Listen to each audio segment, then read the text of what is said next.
دیکھو، جب تک اللہ تعالیٰ نہیں گئے نا تمہاری زندگی سے، کچھ نہیں کیا. اور سوچو اللہ تمہارے پاس ہے، سوچو خالق تمہارے پاس ہے، سوچو خالق کا کنسیپٹ تمہارے پاس ہے، سوچو اس کو پلیز کرنے کا چانس تمہارے پاس ہے، تم سانس لے رہے ہو، تم زندہ ہو. اگر انسان کو اس کائنات کا سب کچھ مل جائے، اللہ میسر نہ ہو تو وہ خالی ہے. اور اگر اللہ سبحانہ و تعالیٰ مل جائیں تو اس کے پاس کچھ بھی نہ ہو تو وہ پھر بھی غنی ہے. آج کا سب سے بڑا کرائسس ہے ایک بندہ مومن کے لیے کہ جو اس سے محروم ہو گیا ہے نا، سمجھے کہ وہ ایک زندہ لاش ہے. ایک بچے نے مجھ سے یہ سوال کیا تھا کہ عبدالوارث بھائی اللہ کیسے ملیں گے، کہاں ملیں گے؟ تو میں نے اس سے کہا کہ بیٹا مجھے یہ بتاؤ کہ سبزی کہاں ملتی ہے؟ تو اس نے کہا کہ سبزی منڈی میں. میں نے کہا گندم کہاں ملتا ہے؟ اس نے کہا گندم منڈی میں. کہ گھاس کہاں ملتا ہے؟ اس نے کہا گھاس منڈی میں. تو میں نے کہا کہ پھر اللہ بھی اللہ والوں کی مجلس میں ملے گا. ایسی ڈپریشن مومن کو نہیں ہوتی کہ یار میرا مقصد کیا ہے، میں کیا کر رہا ہوں، میں نے جانا کہاں ہے، اور وہ خالی خالی فیل کرے. میں نہیں مانتا کہ ایک ایسا مومن مسلمان جس کو دین کا نالج ہے، جس کو اللہ کی معرفت ہے، اس کو یہ ڈپریشن ہونے لگا. کہ وارث بھائی، اگر اللہ آپ کا الٹیمیٹ گول نہیں ہے نا، اللہ آپ کا مقصد نہیں ہے، تو بس پھر لائف ڈپریسڈ ہے، مطلب پھر ایمٹی ہے، پھر خالی ہے لائف، یقین کیجئے. اور اتنا یہ ایمپاورنگ کانسیپٹ ہے، اتنا طاقتور کانسیپٹ ہے. میں اکثر بہت ہی کوئی ڈپریس ہونا اس کو ایک جملہ کہتا ہوں، اور میں نے بڑا دیکھا ہے کہ جملہ ان کو بڑی تقویت دیتا ہے. یعنی کوئی آیا، اس کا ہارٹ بریک تھا، اس کو کوئی چھوڑ گیا، اس کو کوئی پسند تھا، اس کی کہیں اور شادی ہو گئی. یہ بہت بڑا ایک سانحہ ہوتا ہے، ظاہر ہے، بالکل صحیح بات. اور بڑا تکلیف سے وہ بندہ گزر رہا ہوتا ہے، اور اس کو لگتا ہے جیسے میری دنیا ختم ہو گئی، اس کو لگتا ہے کہ میرا مقصد ہی ختم ہو گیا، میرے ساتھ دھوکہ ہو گیا، یہ ہو گیا، وہ ہو گیا. تو میں انہیں ایک جملہ کہتا ہوں کہ دیکھو، جب تک اللہ تعالیٰ نہیں گئے نا تمہاری زندگی سے، کچھ نہیں کیا. اور سوچو اللہ تمہارے پاس ہے، سوچو خالق تمہارے پاس ہے، سوچو خالق کا کنسیپٹ تمہارے پاس ہے، سوچو اس کو پلیز کرنے کا چانس تمہارے پاس ہے، تم سانس لے رہے ہو، تم زندہ ہو. Every day is a new day. وہ تمہیں معاف بھی کرے گا، وہ تمہیں چانس بھی دے گا، وہ تمہیں اس سے بہتر دے گا. تو واقعی یہ اس سے نا میں نے ان کی آنکھوں میں چمک دیکھی کہ ایک دم ان کو ویک اپ کال آتی ہے کہ ہاں، جب تک اللہ زندگی میں ہے نا، کچھ نہیں گیا، کچھ نہیں گیا. چاہے سڑک پہ آ جائیں، اللہ معاف کرے، چاہے جو مرضی ہو جائے. جیسے امام ابن تیمیہ نے کہا تھا نا کہ میرے دشمن میرا کیا کر سکتے ہیں، ملک سے نکال دیں گے تو سیاحت ہے، اور جیل میں بند کر دیں گے تو تنہائی ہے، میں اللہ کی عبادت کروں گا، مار دیں گے تو شہادت ہے. تو جب تک خالق میرے پاس ہے، ہر حال میں میرا مقصد تو اچیو ہو رہا ہے، ہر حال میں. تو یہ سمجھنے کی ضرورت ہے. ہمارے استاد فرمایا کرتے تھے کہ اگر انسان کو اس کائنات کا سب کچھ مل جائے، اللہ میسر نہ ہو تو وہ خالی ہے. اور اگر اللہ سبحانہ و تعالیٰ مل جائیں تو اس کے پاس کچھ بھی نہ ہو تو وہ پھر بھی غنی ہے. محمود ایاز کا واقعہ آپ نے کئی بار سنا ہوگا.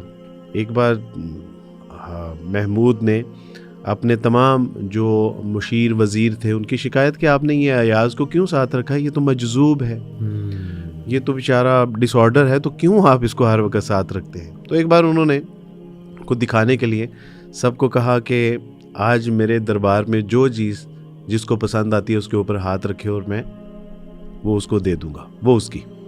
سب نے، کسی نے بادشاہ سلامت کی تلوار پہ، کسی نے تاج پہ، کسی نے کرسی پہ، کسی نے کسی چیز پہ ہاتھ رکھا. بادشاہ سلامت نے کہا کہ تمہاری. تو ایاز سے پوچھا کہ ایاز آپ کسی چیز پہ ہاتھ نہیں رکھو گے؟ تو وہ خاموشی کے ساتھ آئے اور محمود کے کندھے پہ ہاتھ رکھا. تو سب نے کہا کہ یہ کیا بے وقوفی ہے. اس نے کہا تم نہیں سمجھو گے، دراصل واقعہ یہ ہے کہ بادشاہ جس کا گویا کہ سب کچھ اس کا. تو بادشاہ کا جو کچھ ہے، تو یہ سچی بات ہے کہ جس دن اللہ سبحانہ و تعالیٰ ہمیں میسر آگے، اور پھر آپ دیکھیے کہ اللہ سبحانہ و تعالیٰ کیا فرما رہے ہیں، لا تحزن ان اللہ معنا. رسول اللہ صلی اللہ علیہ وسلم اور ابوبکر صدیق رضی اللہ تعالیٰ عنہ کا واقعہ قرآن نقل کرتے ہوئے اللہ سبحانہ وتعالیٰ کو یاد کیجئے ان دونوں کا واقعہ کہ جب ایک کو تسلی دی جا رہی تھی، آپ علیہ الصلوۃ والسلام نے فرمایا کہ گھبرانے کی ضرورت کیا ہے، اللہ ہے نا ہمارے ساتھ.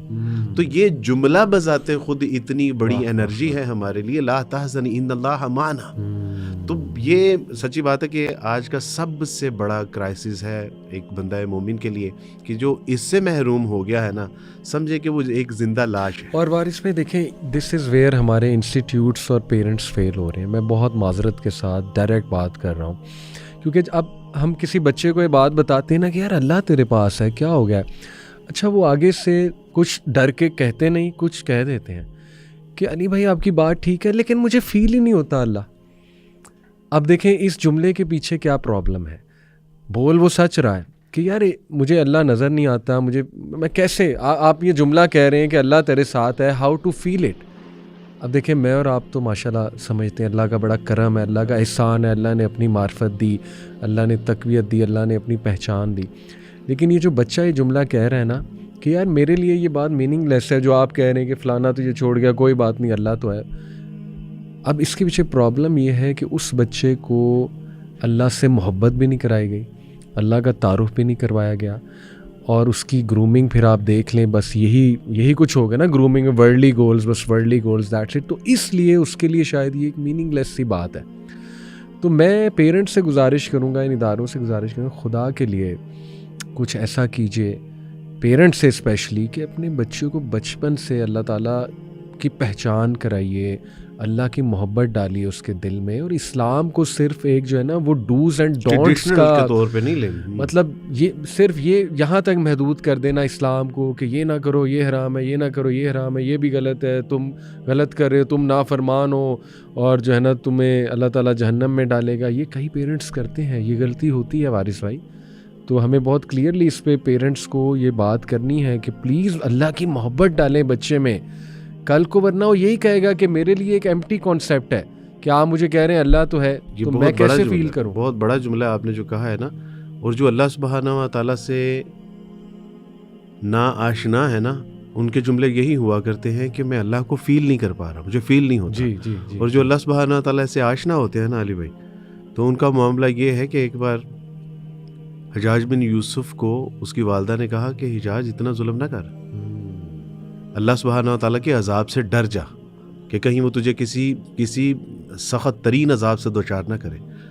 اب جب اللہ سبحانہ و تعالیٰ کی معرفت ہوتی ہے تو آپ دیکھیے کہ کیا کمال ہے. تو اس نے کچھ انگارے منگوائے اور کہا کہ اماں یہ انگارہ ایک اٹھا کے ذرا میری ہاتھ پہ تو رکھیے گا. کہا کہ حجاج میں تیری ماں ہوں، میں کیسے کر سکتی ہوں. کہا کہ آپ سے کئی ہزاروں لاکھوں گنا زیادہ اللہ سبحانہ و تعالیٰ مجھ سے محبت کرتا ہے، آپ میرے ہاتھ میں انگارہ نہیں. یہ معرفت کا ہے کہ اللہ سبحانہ و تعالیٰ واقعتاً وہ ان اللہ غفور، وہ غفور و رحیم ہے، وہ گناہوں کو معاف کرنے والا ہے. وہ پھر وہ کہہ رہا ہے کہ میری رحمت سے لا تقنطوا من رحمت اللہ. میری یہ ہے معرفت. وہ جو بچے کا ایک سوال آپ نے بتایا نا کہ سچی کی بات ہے کہ وہ اس نے مجھے ہلا کے رکھ دیا کہ میں اللہ کو فیل نہیں کر پاتا. ایک بچے نے مجھ سے یہ سوال کیا تھا کہ عبدالوارث بھائی اللہ کیسے ملیں گے، کہاں ملیں گے؟ تو میں نے اس سے کہا کہ بیٹا مجھے یہ بتاؤ کہ سبزی کہاں ملتی ہے؟ تو اس نے کہا کہ سبزی منڈی میں. میں نے کہا گندم کہاں ملتا ہے؟ اس نے کہا گندم منڈی میں. کہ گھاس کہاں ملتا ہے؟ اس نے کہا گھاس منڈی میں. تو میں نے کہا کہ پھر اللہ بھی اللہ والوں کی مجلس میں ملے گا. جو لوگ چاہتے ہیں نا کہ وہ ان کو اللہ کی سمجھ نہیں آتی، اللہ کو فیل نہیں کر پاتے، تو وہ ذرا ان سے گزارش یہ ہے کہ وہ اللہ والوں کی مجلس میں بیٹھیں تو صحیح نا. یہ ایک نیچرل فینومینا ہے کہ ہم اگر بزنس مین لوگوں میں بیٹھیں گے تو بزنس کے آئیڈیاز آئیں گے. ہم ایجوکیشنسٹ کے پاس بیٹھیں گے تو تعلیم و تربیت سے ہمارا جو ہے وہ دل معمور ہوگا، شوق ذوق پیدا ہوگا. ہم ڈانسرز کے پاس، ایکٹر کے پاس جائیں گے تو وہی جذبات منتقل ہوں گے. اور جب ہم اللہ کو تلاش کرنا چاہتے ہیں تو اس کے لیے پھر مجالس بھی اللہ والوں کی ہی تلاش کرنی پڑیں گی، تب جا کے اللہ سبحانہ تعالیٰ میسر آئیں گے. اور اس میں میرے اور آپ کے لیے علی بھائی جو سب سے اہم بات ہے نا وہ یہ ہے کہ جب میں اللہ سبحانہ تعالیٰ کی طرف ایک قدم چل کے جاتا ہوں نا، وہ میری طرف دوڑ کے آتا ہے. یعنی دیکھیں کتنی میرے لیے حوصلہ افزا بات ہے کہ اگر میں نے ایک قدم اٹھایا تو وہ میں چل کے جا رہا ہوں، وہ میں ایک بال جاؤں گا، وہ ایک بازو میری طرف آتا ہے. میرے لیے صرف اتنا ارادہ ہی کافی ہے کہ میں نے اللہ سبحانہ تعالیٰ کا علم و عرفان حاصل کرنا ہے، اس کو جاننا ہے. علی بھائی ان پرابلمز میں ایک پرابلم یہ بھی سامنے آئی ہے کہ بچے کیوں یعنی کانسنٹریٹ نہیں کر پا رہے ایجوکیشن میں. خواہشات ہیں کہ آپ ہی کا ایک جملہ آج تک مجھے یاد ہے کہ یہ ایتھیزم کے پیچھے بھی خواہشات ہیں اور شبہات ہیں. بالکل شہوات، جی بالکل. تو یہ جو خواہشات ہے نا یہ بھی ہمیں نہ صرف وہ اپنا ڈی ٹریک کر رہی ہیں ایجوکیشن سے، بلکہ ان خواہشات کی تکمیل کے لیے ہماری کوشش ہوتی ہے کہ میں ساتھ جاب بھی کر لوں جی، اور جاب ابراڈ میں ہو جی، اور نائٹ جاب ہو. آپ اگر 25 ڈالر پر آر کے حساب سے ارن کر رہے ہیں تو صبح ایجوکیشن سیکٹر میں آپ بالکل کچھ ڈیلیور نہیں کر پائیں. صحیح بات. آپ انسٹیٹیوٹ میں بیٹھ کے کیا کریں گے, آپ تو نیند لے رہے ہوں گے. اور یہی سبب بنتا ہے کہ آہستہ آہستہ خواہشات کا جو ایک وہ لیول ہے وہ بڑھتا جاتا ہے, اور جو ایکسپیکٹیشنز ہوتی ہیں گھر والوں کی وہ ہمارے لیے. اور اس میں ایک ہمارے استاد تھے, انہوں نے ایک بڑی اچھی مثال دی تھی. انہوں نے کہا کہ عبدالوارث, جب تک آپ کا فوکس نہیں ہوگا, شارپ فوکس نہیں ہوگا, آپ کسی کام میں بھی ایکسیلنس نہیں حاصل کر سکتے. صحیح بات. اور اس میں انہوں نے ایک مثال دی, وہ کہنے لگے کہ کبھی بطخ کو دیکھا ہے, بطخ کے اندر اڑنے کی صلاحیت بھی ہے لیکن وہ اونچی پرواز نہیں لے پاتی. صحیح. وہ تیر بھی سکتی ہے لیکن وہ گہرے پانی میں کبھی نہیں جاتی. اور وہ چل بھی پاتی ہے, اور جب وہ چلتی ہے تو لوگ اس کی واک کا مذاق اڑاتے ہیں. یعنی تینوں کام کر لیتی ہے لیکن ایک بھی ڈنگ سے نہیں کر پاتی. لیکن کبھی ٹائیگر کو دیکھنا, 113 کلومیٹر پر آر کے حساب سے وہ دوڑتا ہے, اور صرف دوڑتا ہے. اور جب وہ دوڑتا ہے تو پھر زمانہ اس کو دیکھتا ہے. ایسے کیا بات. تو یہ بہرحال اگر ہم یعنی ایجوکیشن میں اگر ہم ایکسیلنس پرفارمنس دینا چاہتے ہیں تو پھر ہمیں فوکس بھی کرنا پڑے گا. امی ابو کس لیے کما رہے ہیں, بڑے بہن بھائی کس لیے کما رہے ہیں. اگر وہ میری بنیادی ضروریات کو پورا کرنے کے لیے جو ہے وہ یہ محنت کر رہے ہیں تو میرا خیال ہے کہ پھر مجھے اس کو انجوائے کرنا چاہیے, نہ کہ اپنی خواہشات کی جو ہے وہ پیچھے دوڑ لگائیں اور اس میں غرق ہو کے رہ جائیں. بالکل صحیح. تو میں یہ بات بس کمپلیٹ کر لوں کہ آئیڈینٹی کنفیوژن کے دیکھیں, جب ہم یہ چھوٹے موٹے گولز کو مقصد بنا لیں گے نا, تو وہ مقصد جب نہیں, وہ گول جب نہیں اچیو ہوگا تو ہماری ساری شناخت گر جائے گی, ہماری ساری آئیڈینٹی کولیپس ہو جائے گی. جیسے بچہ کہے گا کہ میں کون ہوں اگر میں ٹاپر نہیں ہوں, میں کون ہوں اگر میں اس گروپ میں انٹر نہیں ہو سکا, میں کون ہوں اگر مجھے فلانا چھوڑ گیا. تو اس کی ساری شناخت ڈسٹروائے ہو جائے گی. لیکن اگر اس کی ویلیو اسٹرانگ ہے, اس کو پتہ ہے مسلمان کون ہوتا ہے, اس کو پتہ ہے زندگی کا اصل مقصد اللہ کا پلیجر ہے اور اللہ کا حکم ماننا ہے, اللہ کی اوبیڈینس کرنا ہے, تو ایسے لوگ, آپ کو پتہ ہے بلکہ ریسرچ ہے وارث بھائی, پازیٹیو سائیکالوجی ایک سبجیکٹ ہے, اس میں پورا چیپٹر ہے کہ مذہب کی اہمیت. یہ پورا ایک چیپٹر ہے اس میں کہ ریلیجن کا کیا رول ہے انسان کے روزمرہ کے معاملات میں, اس کے as a coping mechanism religion کا کیا مقصد ہے. اس میں ہمارے پاس باقاعدہ ریسرچز ہیں کہ مسلم کنٹریز میں قدرے ڈپریشن کم ہے, اور اسپیشلی بڑھاپے میں, بوڑھے لوگوں کے بارے میں تو بہت ریسرچز ہیں کہ ویسٹرن کنٹریز میں بوڑھے لوگوں میں بہت زیادہ ڈپریشن ہے کمپیئر ٹو مسلم معاشرے میں جو بوڑھے لوگ. اور اس کی بہت بڑی وجہ پازیٹیو سائیکالوجی کی ریسرچز بتاتی ہیں دین کے کانسیپٹس. جو یہاں پر بوڑھا ہے نا, چاہے وہ جوانی میں جیسا بھی تھا, اب وہ قرآن کی طرف آ گیا, قرآن کی تلاوت کر رہا ہے, مسجد جا رہا ہے, ٹھیک, اس کو ایک امید ہے, اس کو پتہ ہے یار میں مر جاؤں گا تو چلو کوئی اللہ تعالیٰ معاف کر دے گا, کوئی بچہ ہو جائے گی, صدقہ جاریہ بھی سامنے ہے کہ چلو پیچھے سے یہ لوگ کوئی میرے لیے دعا کر دیں گے. آپ سوچیں کہ جس کے پاس اللہ نہیں ہے, جس کو اللہ کا صحیح کانسیپٹ ہی نہیں ہے, جیسے وہ ویسٹ میں کرسچن زیادہ ہیں, وہ شور نہیں ہے جیزس کے بارے میں, خود یہ موت ہے, اس کے لیے زندگی بذات خود موت ہے. اللہ اکبر, بالکل ایسے ہی ہے. تو دیکھیں یہ ریسرچز بھی ہمیں بتا رہی ہیں کہ مذہب کا کتنا اہم کردار ہے ڈپریشن سے فائٹ کرنے میں. میں اس کا انکار نہیں کرتا, مذہبی لوگوں کو بھی ڈپریشن ہو جاتی ہے, میں اس سے ایگری کرتا ہوں, مطلب بڑے بڑے نیک لوگوں کو ڈپریشن ہو جاتی ہے. لیکن تھوڑا سا فرق کر لیں, میں نے کسی نیک بندے کو یا مذہبی بندے کو ایگزسٹینشل ڈپریشن میں نہیں دیکھا. ایگزسٹینشل ڈپریشن اور کلینکل ڈپریشن فرق ہے. کلینکل ڈپریشن سمپلی امبیلنس ہے کیمیکلز کا, کیمیکلز اوپر نیچے ہو جاتے ہیں, کچھ جینیٹک ریزنز ہوتی ہیں, آپ کے خاندان سے آ رہی ہوتی ہیں انگزائٹی, ڈپریشن, میں اس سے ایگری کرتا ہوں, وہ ہو جاتا ہے. میں بات کروں ایگزسٹینشل ڈپریشن کہ ایسی ڈپریشن مومن کو نہیں ہوتی کہ یار میرا مقصد کیا ہے, میں کیا کر رہا ہوں, میں نے جانا کہاں ہے, اور وہ خالی خالی فیل کرے. میں نہیں مانتا کہ ایک ایسا مومن مسلمان جس کو دین کا نالج ہے, جس کو اللہ کی معرفت ہے, اس کو یہ ڈپریشن ہونے لگے, ایگزسٹینشل ڈپریشن ہونے لگے کہ میں کر کیا رہا ہوں. دیکھیں اللہ تعالیٰ نے سورہ انشرح میں نبی صلی اللہ علیہ وسلم کو فرمایا نا کہ اے نبی کیا ہم نے تم سے وہ بوجھ نہیں ہٹا دیا, یعنی تم سوچتے تھے کہ میں کیا کروں, مطلب میری ڈائریکشن کیا ہے. اسی طرح سورہ ضحیٰ میں دیکھ لیں کہ کیا ہم نے تمہیں ہدایت نہیں دے دی, ہم نے تمہیں ڈائریکشن نہیں دے دی. تو یہ آیات پہ غور کرنا چاہیے کہ مسلمان ڈائریکشن لیس نہیں ہے. ہاں اسے اور چیزوں پہ ڈپریشن ہو سکتی ہے, انسان ہے, فائنینشیل لاس پہ ہو سکتی ہے, اسے کبھی اولاد کی طرف سے مسئلہ, یہ وقتی ہے, لیکن وقتی ہے یہ. اس میں بھی جو پازیٹیو سائیکالوجی ہے وہ جب اس کو ریلیجن کے ساتھ اٹیچ کرتی ہے تو وہ پھر کازز ہمیں دیتی ہے کہ جو کچھ بھی ہوتا ہے, اب اسلام ہمیں بتاتا ہے کہ جو کچھ بھی ہو رہا ہے اس میں اللہ سبحانہ و تعالیٰ کی طرف سے ضرور ضرور بہتری ہے. صحیح بات. فلائٹ نمبر 209A,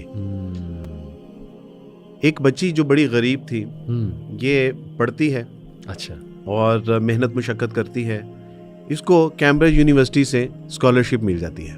اب زندگی کے علی دن تبدیل ہونے لگے ہیں, اب سارے خوش ہیں کہ اب بیٹی جائے گی, پڑھے گی بھی, اور انشاءاللہ پھر جو ہے وہ اس کے بعد زندگی میں بہار آئے گی. جیسے ہی وہ اپنا بیگ پکڑتی ہیں, اپنا ٹیچی کیس پکڑتی ہے, ہاتھ میں پاسپورٹ لیتی ہے, باہر نکلتی ہے, سنیچر آتے ہیں اور سب کچھ چھین کے بھاگ جاتے ہیں. ایک گھر میں ماتم سی کی کیفیت پیدا ہو جاتی ہے اور بد دعاؤں کا سلسلہ شروع ہو جاتا ہے.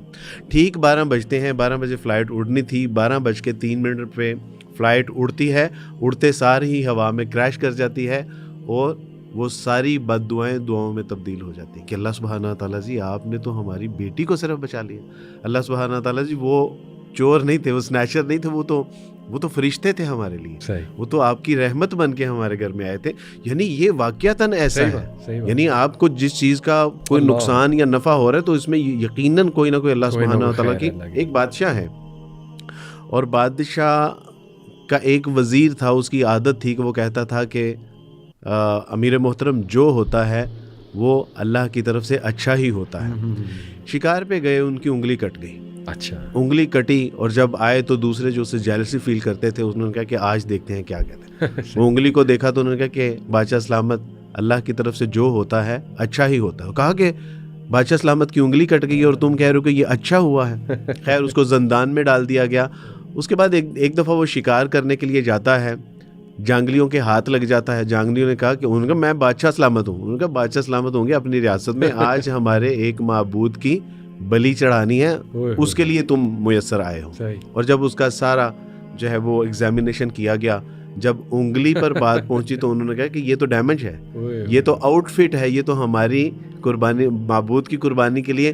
اس دن اس کو پتا چلا کہ ہاں جو کچھ اللہ تعالیٰ کی طرف سے ہوتا ہے واقعی اس میں خیر ہوتی ہے. اور علی بھائی بڑے بڑے ایسے واقعات کے بظاہر لگ رہا ہے 2002 میں جولری شاپ تھی میری, لاس ہوا, سب کچھ ختم ہو گیا. اس لاس میں سٹریس میں مبتلا کر دیا گیا, ٹینشن میں چلا گیا. اس ٹینشن سے اللہ سبحانہ و تعالیٰ کی علم و عرفان اور اس کی معرفت میسر آئی. 2007 میں نتیجہ یہ نکلا کہ میں نے اسلام قبول کر لیا, آج آپ کے پاس بیٹھا. یعنی وہ آپ سمجھیں کہ وہ بزنس کرائسس جو تھا یا وہ بزنس فلاپ ہونا وہ کامیابی کی سیڑھی ثابت ہوا. میں اسی سے ایک واقعہ آپ کو سنانا چاہوں گا. امام عمر سلیمان ہے, ایک ویسٹ کے اسکالر ہیں, وہ سناتے ہیں, کہتے ہیں کہ ہمارے ایک بہت اچھے دوست ہیں اور وہ ان کے بچے میرے پاس حفظ کر رہے ہیں, میرے ادارے میں قرآن حفظ کر رہے ہیں, ماشاءاللہ بڑے پیارے بچے ہیں. کہتے ایک دن انہوں نے مجھے بتایا کہ چلیں آج نا میں آپ کو اپنی سٹوری سناتا ہوں, انشاءاللہ فائدہ دے گی لوگوں کو. کہتے کہ میں ہندو فیملی سے تھا اور میں MBBS میں ایڈمیشن لینا چاہتا تھا, امریکہ میں رہتا تھا, ہندو فیملی سے تھا.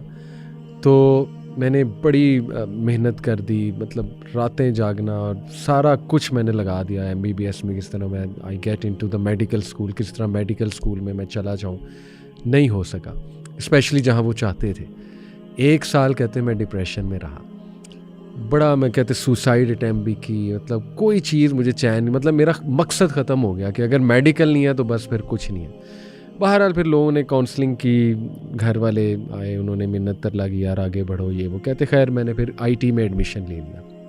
ایک یونیورسٹی میں گیا, وہاں پہ میں ہاسٹل میں تھا اور میرا روم میٹ تھا. کہتے وہ مسلم تھا. تو کہتے میں اس کو رمضان میں دیکھتا تھا قرآن پڑھتے, پھر وہ مصلی بچھا کے نماز پڑھتا تھا. میں انٹریگ ہوتا تھا, بڑا کیوریس ہوتا تھا. تو کہتا بس اسی طرح آہستہ آہستہ بات شروع ہوئی, میں نے اس سے بات چیت شروع کی, اس نے مجھے اسلام کا تعارف کروایا. تو کہتا کہ آج اس کی وجہ سے مسلمان ہوا اور آج ماشاءاللہ میرے بچے آپ کے پاس حفظ کر رہے ہیں, الحمدللہ. یعنی دیکھیں کہ اگر میں میڈیکل میں جاتا تو پتہ نہیں وہاں میرا روم میٹ کون ہوتا, وہاں میری زندگی کیا ہوتی. آپ سمجھے کہ وہ دنیا کا سب سے بہترین ڈاکٹر بن جاتا ہے, ایک سرجن بن جاتا, پروفیسر بن جاتا, لیکن اللہ میسر نہ آتے. اور دیکھیں کہ اللہ اسے لائے وہاں پہ, یعنی ہارٹ بریک کرا کے. جب ہارٹ بریک ہوتا ہے تب تو اللہ اور انسان کو سمجھ آتا ہے. سبحان